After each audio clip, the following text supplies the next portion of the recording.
Good morning, everybody.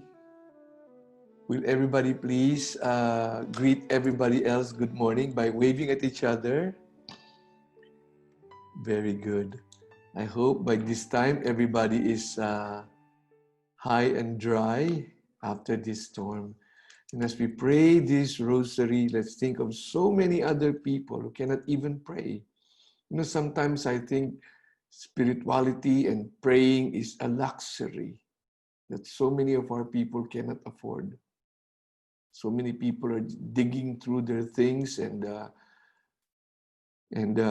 whatever. And so we keep them all in mind out of great gratitude for how the Lord has been blessing each and every one of us. We will keep all those others. Did God love them less? That they have to experience so much trouble? You know, the little that they have is gone. Well, I think we should not go analyzing. Instead, let us just go praying for them. All right? And that will be one of our intentions for this rosary. Our rosary will be led by Assumption College, batch 95. And their call to fame is that they are the first ones who made their velada by online. We will pray the rosary the way our Blessed Mother prays the rosary. Please hold the cross. And with the cross, we make the sign of the cross. And we continue holding the cross until while we pray I believe in God. I would like to share with you my reflections about the storms that we have experienced, if you don't mind. The first sorrowful mystery, Jesus' agony in the garden, where he was wrestling with the will of God.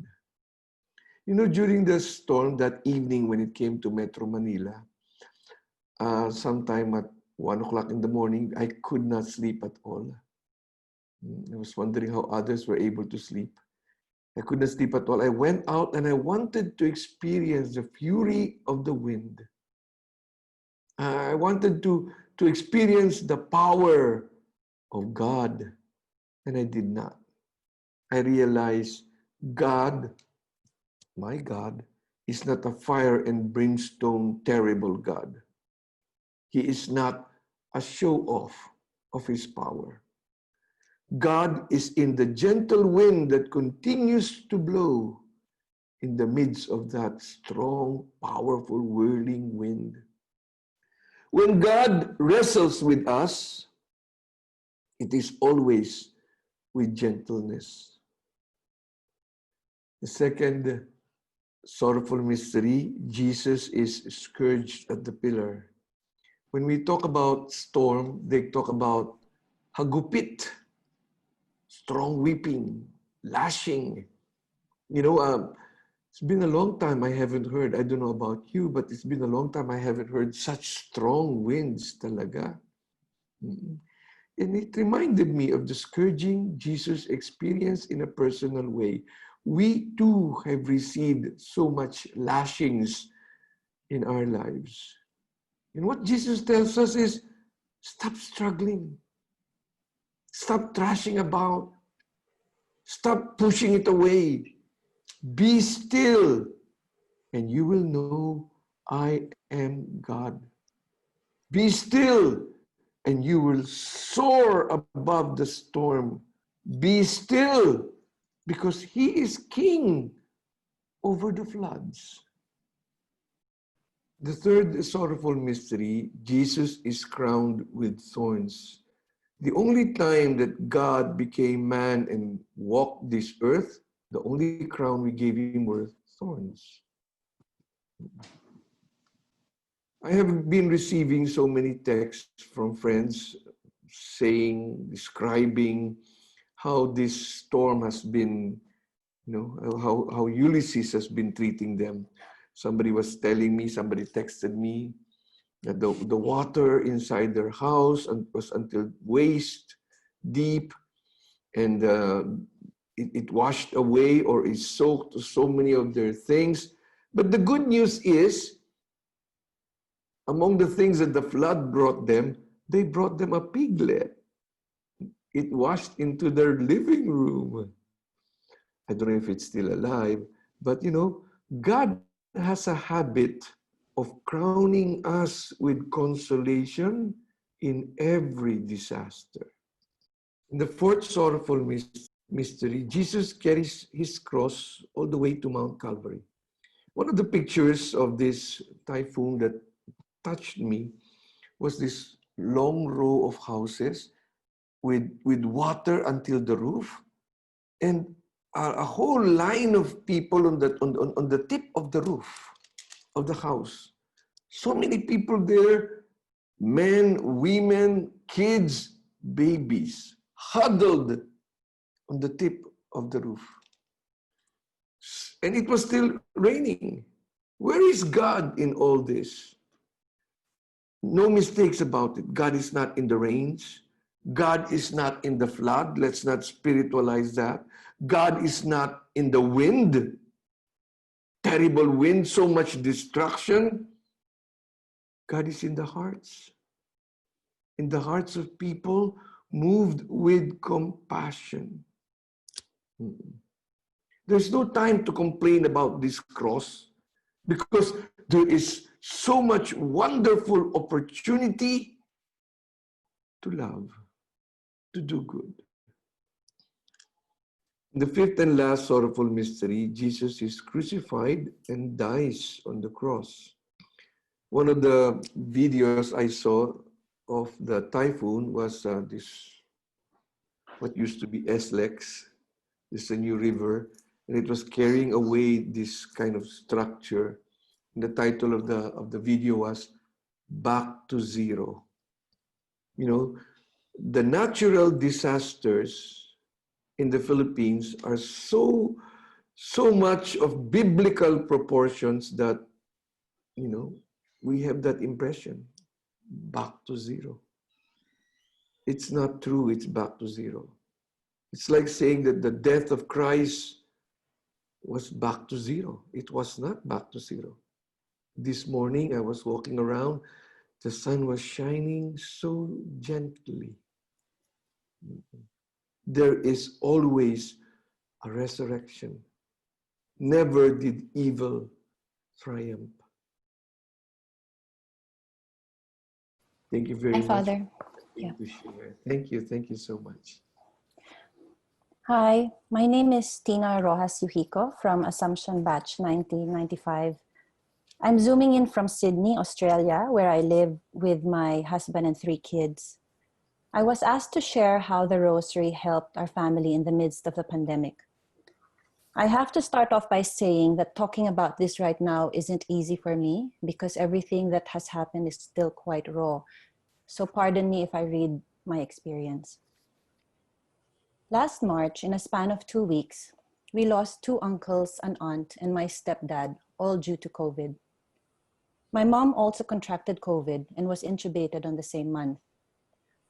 Although my mom was COVID-free by the end of April, the damage left to her lungs was so severe that the doctors were never able to wean her off the ventilator.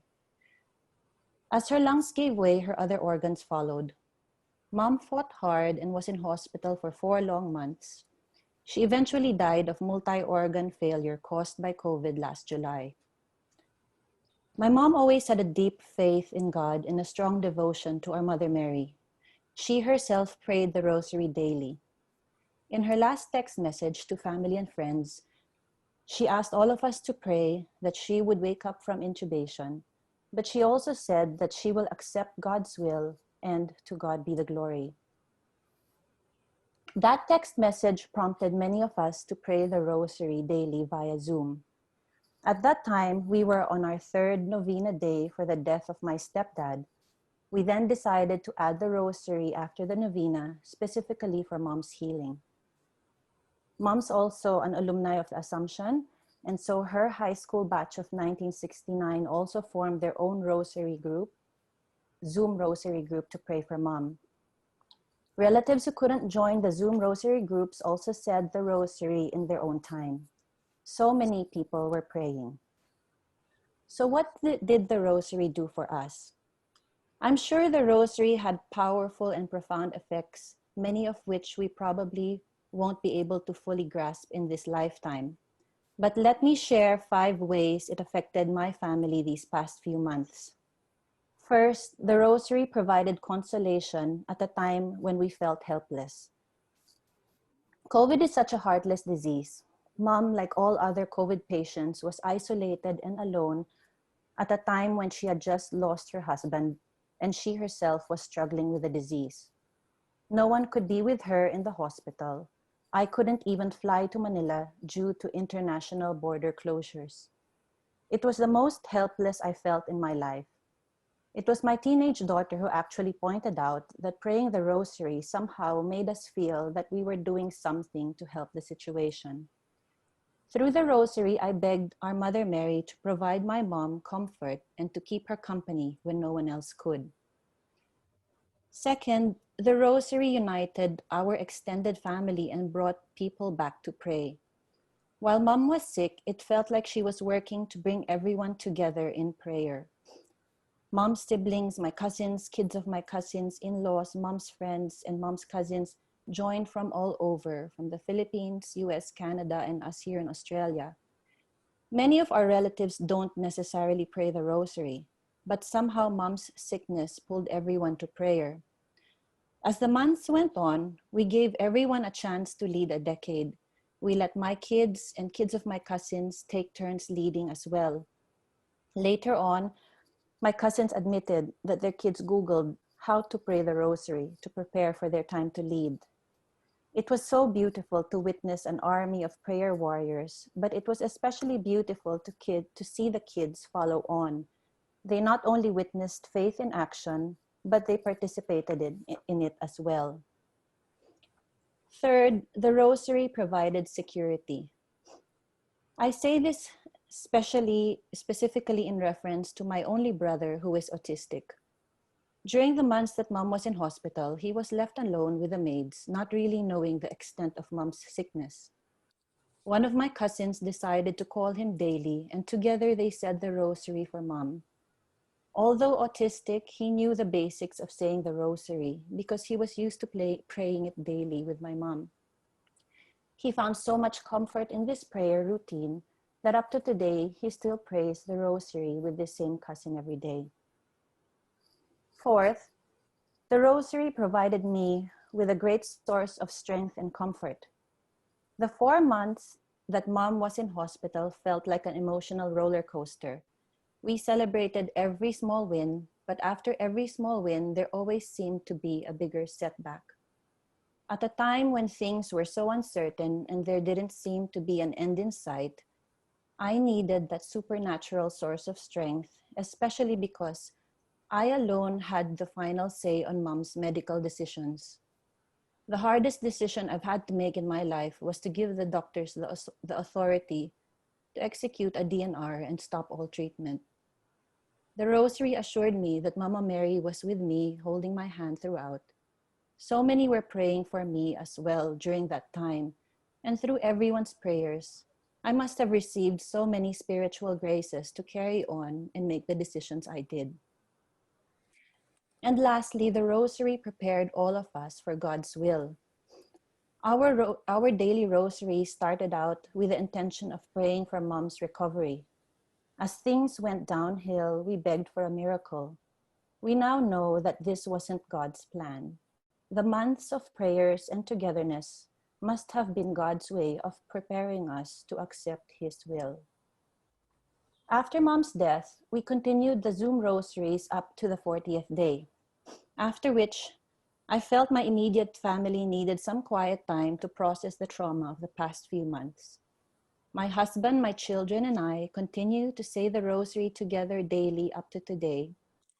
My mom's long-time childhood friends weren't ready to stop the Zoom rosary after mom's 40th day. They still wanted to keep praying together. So I set up a Zoom room for them, and they still continue to pray the rosary together daily. Mom's Assumption batch of 1969 have also continued praying together every day. The last time I prayed with them, her batchmates told me, "Tien, we started this because of your mom, and we continue to do it up to now.